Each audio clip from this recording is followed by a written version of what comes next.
Because I'm also listening to my kids. I'm also listening to my kids speaking. I'm also listening to young people speaking. I'm also listening to leaders speaking. And I think, and this is where every time I listen to certain economists and certain people in our economy, certain and project managers and other people, I get also to question like, I think the economy people are using, there is a less understanding. People are just reading books and that economy is this and this and this and no. Economics, the economy is colleagues. I don't want you to quote any book and go look at definition. No. We are building to create wealth for ourselves. We are building to create value for ourselves. And I want you to understand those two terms at the deepest level so that we can have a proper conversation when I'm coming to FDI and DDI. Because when I'm going to go to FDI and DDI, it's going to get sensitive. My leaders are going to come for me. The economic facilitator and street facilitator are going to come. Because they're going to think, no, you are just against. No. And that's why for the past almost 30 minutes, I provided good background. According now to my own assessment, I'm going to say good background. For you to understand, ownership in Namibia is determined by who own capital, who risk capital. And I want you to understand the two realms, the constitutional realms and the economic realms. In the constitutional realms, you are rich naturally given the natural abundance of whatever is available in your land. But at the economic realms, once you move out, whoever risk capital first, get to own that particular piece of land, and they can restrict you. And they can be more rich and more wealthier than you as that piece of land feed them. So we need to understand that level of understanding when we are going to come back to work. That is the economic nugget we are presenting today. And it's very, very important, all of us, we understand it. Beautiful people.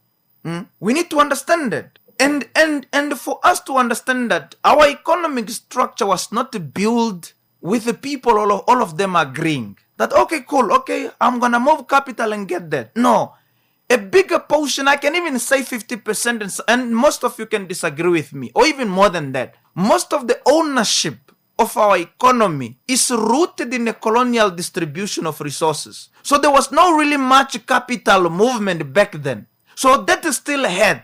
So whenever again we are talking about economic building, that component, that variable should be at the table. And that's why it's going to be critical that how we move, how we distribute, how we allocate should always have a component that these people were disfranchised, discriminated a long time ago. So that's why they do not have access to certain resources. So we also have to have that in our mind. So it's very, very important for us to understand the basics so we come back to work. Because you work for the Ministry of Trade. You work for the Ministry of Mine. You work for national planning.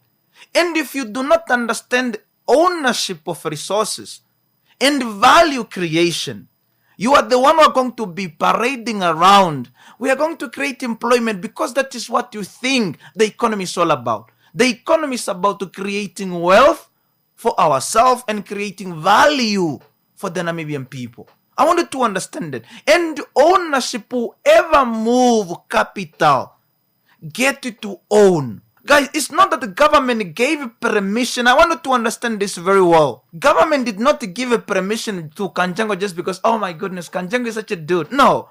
Kanjango said, I have access to capital to get the best out of that particular resource. That is the basic that Kanjango did. Then Kanjango get now a license to own a mine. And once he get that license, it gave him the power to own whatever come from that resources. All he has to do is just to apply certain laws, royal